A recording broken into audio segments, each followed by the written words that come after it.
வணக்கம். பரபரப்பு மீடியா செய்திகளுக்காக நான் நிரோஷன்.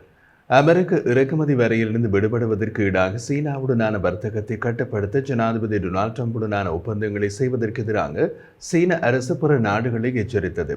அப்படி செய்வது பெய்ஜிங்கின் உறுதியான பதிலடியை சந்திக்கும் என்று அந்த எச்சரிக்கையில் கூறியது.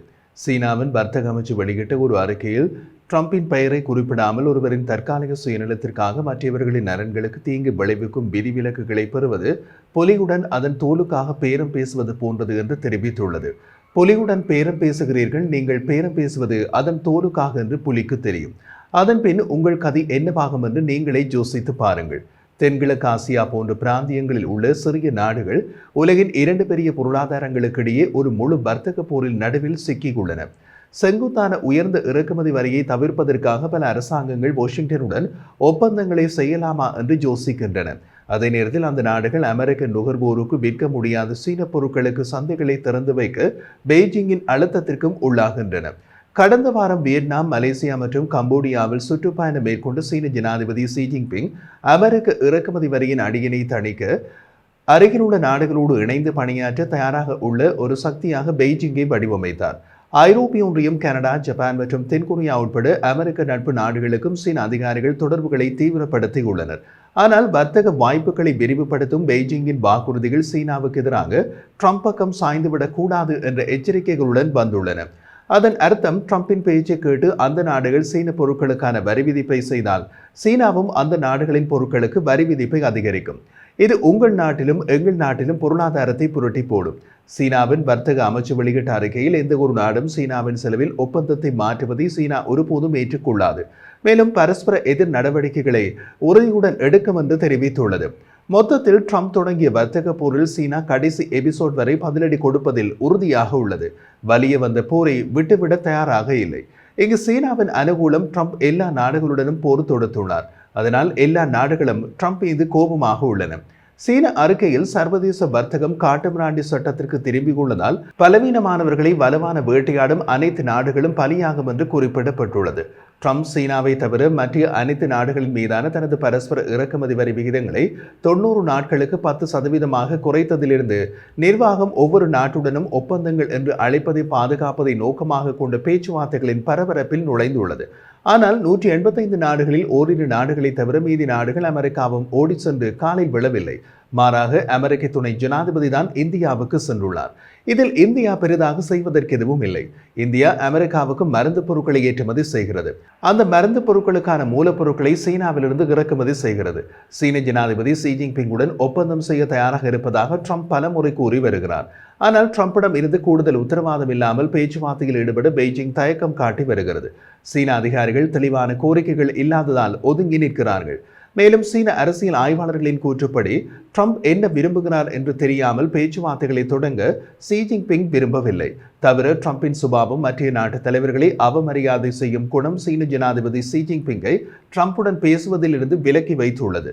சீன ஜனாதிபதி ஷி ஜின்பிங் மட்டுமல்ல, பெரும்பாலான உலக தலைவர்களை ட்ரம்புடன் நேருக்கு நேர் சந்திப்புகளை தவிர்க்கின்றார்கள். அமெரிக்காவுக்கும் சீனாவுக்கும் இடையே பேச்சுவார்த்தைகளை விரைவில் தொடங்குவதில் உள்ள சிக்கல் என்னவென்றால், ட்ரம்ப் முதலில் சீன ஜனாதிபதி தன்னை தொடர்பு கொள்ள வேண்டும் என்று அறிவித்தார். சீனர்கள் அதற்கு தயாராக இல்லை. அந்த முட்டுக்கட்டை பெய்ஜிங்குக்கு மற்ற நாடுகளுடன் பழகுவதை முதன்மையானதாக ஆக்கியுள்ளது.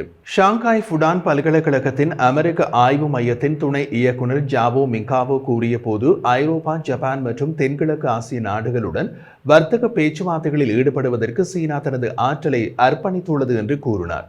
அவர் மேலும் தெரிவித்த போது, மூலோபாய துண்டித்தல் அமெரிக்காவின் இறுதி முடிவாக இருக்கலாம் என்பதை சீனா உணர்ந்துள்ளது மற்றும் பேச்சுவார்த்தைகள் ஒரு முட்டுக்கட்டையான தந்திரம் என்று ஜாவோ கூறினார். ட்ரம்ப் நிர்வாகத்தின் அழுத்தத்தை வியட்நாம் போன்ற 3ஆம் நாடுகள் தாங்கும் என்று சீனா நம்புகிறது.